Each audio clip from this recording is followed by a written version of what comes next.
Hi friends, welcome back to your channel. Happy Sunday ಎಲ್ಲರಿಗೂ.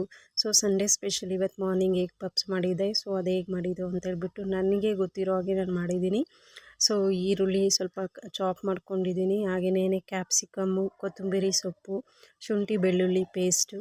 So ಇದು paste ಮನೇಲೇ ಮಾಡ್ಕೊಂಡಿರೋದು. ಹಾಗೆ ಸ್ವಲ್ಪ ಟೊಮೊಟೊ, ಗರಂ ಮಸಾಲ, ಖಾರದ ಪುಡಿ, ರುಚಿಗೆ ತಕ್ಕಷ್ಟು ಉಪ್ಪು, ಹಾಗೆ ಸ್ವಲ್ಪ ಚಾಟ್ ಮಸಾಲ ಇಷ್ಟು ತೊಗೊಂಡಿದ್ದೀನಿ.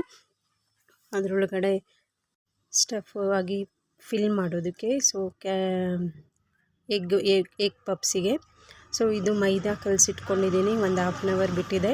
ಸೊ ಚಪಾತಿ ಥರನೇ ಇದನ್ನು ನಾನು ಸೇಮ್ ಶೇಪಲ್ಲಿ ಒಸ್ಕೊಂಡು ಅದನ್ನು ಎಗ್ ಪಪ್ಸಿಗೆ ಪ್ರಿಪೇರ್ ಮಾಡ್ಕೊತೀನಿ. ಈಗ ಸ್ಟಫಿಗೆ ನಾನು ಸ್ವಲ್ಪ ಜೀರಿಗೆ ಹಾಕಿ ಆಯಿಲಲ್ಲಿ, ಹಾಗೆಯೇ ಸ್ವಲ್ಪ ಈರುಳ್ಳಿ ಹಾಕಿ ಫ್ರೈ ಮಾಡಿಕೊಂಡು ಅದೊಂದು ಸ್ವಲ್ಪ ಬ್ರೌನ್ ಕಲರ್ ಆದಮೇಲೆ ಸ್ವಲ್ಪ ಕ್ಯಾಪ್ಸಿಕಮ್ ಹಾಕ್ಕೊಂಡು ಫ್ರೈ ಮಾಡ್ಕೊಳ್ತಾಯಿದ್ದೀನಿ.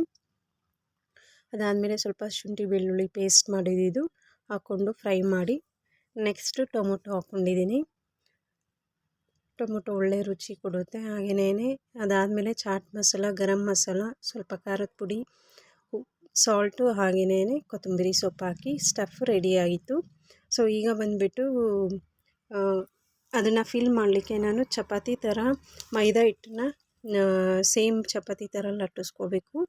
ಅದೇ ಥರ ಒಂದು ಟೋಟಲ್ 5 ಚಪಾತಿನ ಮಾಡಿಕೊಂಡು ಅದನ್ನು ಒಂದ್ರ ಮೇಲೆ ಒಂದು ಜೋಡಿಸ್ಕೊಂಡು ಮಧ್ಯದಲ್ಲೆಲ್ಲ ಸ್ವಲ್ಪ ಹಿಟ್ಟು ಹಾಕ್ಕೊಳ್ಬೇಕು, ಅದು ಗ್ಯಾಪ್ ಬರಲಿ ಅಂತ. ಲೇಯರ್ ಥರ ಕ್ರಿಯೇಟ್ ಆಗುತ್ತೆ. ಸೊ ಎಷ್ಟು ಬೇಕೋ ಅಷ್ಟು ಸೈಜಲ್ಲಿ ನಾನು ಕಟ್ ಮಾಡ್ಕೊಳ್ತೀನಿ.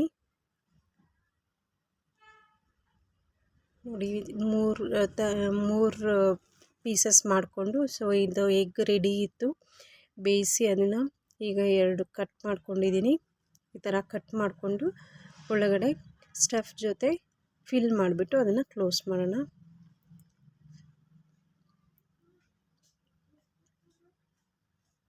ಇದೆಲ್ಲ ಸೀಲ್ ಆದಮೇಲೆ ನಾವು ಸ್ವಲ್ಪ ಆಯಿಲ್ನ ನೋಡಿ ಸೀಲ್ ಮಾಡಿ ಆಯಿತು. ಸ್ವಲ್ಪ ಆಯಿಲ್ನ ಪ್ಯಾನಲ್ಲಿ ಫ್ರೈ ಮಾಡಿಬಿಟ್ಟು ಹಾಕ್ಬಿಟ್ಟು ಫ್ರೈ ಮಾಡಬೇಕು. ಸ್ವಲ್ಪ ಹೊತ್ತು ಕ್ಲೋಸ್ ಮಾಡಿಟ್ರೆ ಕಲರ್ ನೋಡಿ ಎಷ್ಟು ಚೆನ್ನಾಗಿ ಚೇಂಜ್ ಆಗಿದೆ. ನೋಡಿ ಎಷ್ಟು ಚೆನ್ನಾಗಿರೋ ಎಗ್ ಪಪ್ಸ್ ರೆಡಿಯಾಗಿದೆ. Thank you. ಹೇಗಿತ್ತು ಅಂತ ಕಮೆಂಟ್ ಮಾಡಿ ತಿಳಿಸಿ. Thank you so much.